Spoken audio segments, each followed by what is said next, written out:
બોડેલી લાઈવમાં આપનું સ્વાગત છે। મોડાસરથી કવાંટ સુધીનો રસ્તો બિલકુલ જર્જરિત થઈ ગયો છે। એને લીધે આજે આ વિસ્તારના લગભગ ડઝનબંધી લગભગ 20 ગામના ગ્રામજનો દ્વારા રસ્તા રોકો આંદોલન કરવામાં આવ્યું અને અહીં આગેવાનો કાર્યકરો એકત્રિત થયા હતા, રસ્તા પર બેસી ગયા હતા, પ્રદર્શન કરવામાં આવ્યું હતું, સૂત્રોચ્ચાર કરવામાં આવ્યું હતું અને આરએનબી સ્ટેટના અધિકારીઓ પણ ઘટનાસ્થળ પર દોડી ગયા હતા। લોકોએ ઉગ્ર રજૂઆત કરી હતી।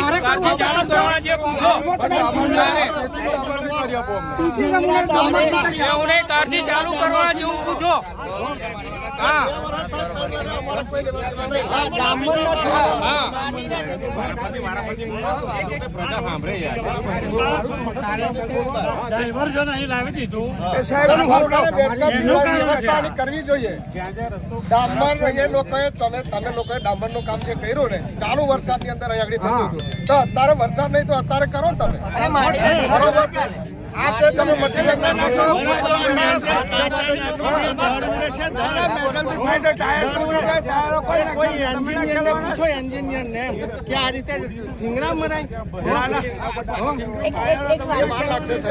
ગાડીને પંચર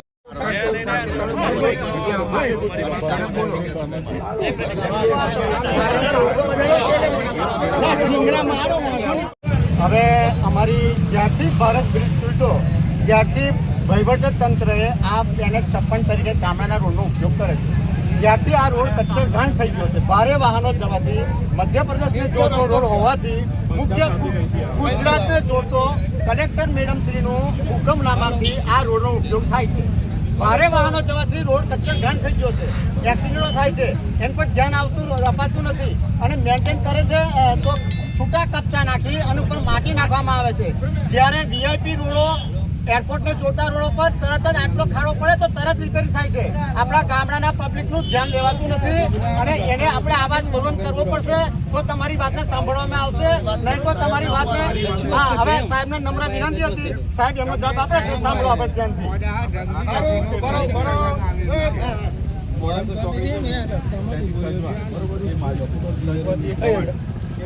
અમે જેટલું રમલી એ રસ્તાઓનું છે ને ટેન્ડર ખુલી ગયું છે, ઓપન થઈ ગયું છે, મંજૂરી માટેનું ગવર્મેન્ટ મોકલ્યું છે અને મંજૂર થશે ને લગભગ 20 દિવસમાં અને થઈ જશે એટલે અમે કામ ચાલુ કરી દઈશું 15 ડિસેમ્બરમાં।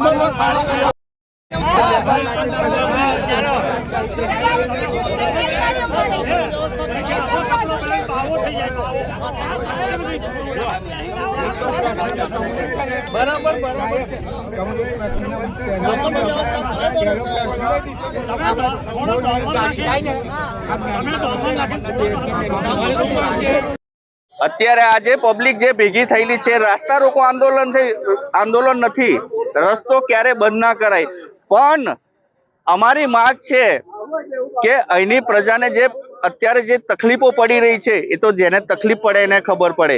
એટલે આ મૂંગી બેડીને આંધળી સરકારને અમે કહેવા માંગીએ છીએ કે તમે વહેલી તકે આ નવો રોડ બનાવો। નવો રોડ પછી બનશે પણ પહેલા તમે ઠીંગડા અહીંયા મરાવો। તમારા જે સાહેબો આવે છે તો તાત્કાલિક તમે રોડ બનાવી દો છો। કેમ અમે મનુષ્ય નથી? અમે જાનવરો છે? અને તમારા નેતાઓ જે દેવો છે, ભગવાન છે, એના માટે રાતોરાત તમે રોડ બનાવી દો છો। અમારી એક જ માંગ છે, કાલથી જ આના ઠીંગરા મારવાના ચાલુ કરો અને નવો રોડ બનાવો। અહીંયા ભારદારી જે વાહનો જાય છે તેના કારણે આ રસ્તાને નુકસાન થયેલું છે। જે પેલો જે ડાયવર્ઝન 4 વાર જે તૂટી ગયું છે, અરે તમારે વૈકલ્પિક વ્યવસ્થા કરવી જોઈએ। તમે એવું કહો છો અમે પુલો બનાવીએ છીએ, અમે નારા બનાવ્યા છે, અમે રસ્તા બનાવે છે, આ તમારા ગપ્પા મારવાના ગપ્પા તમે બંધ કરો। પબ્લિક હવે જાગી ગઈ છે।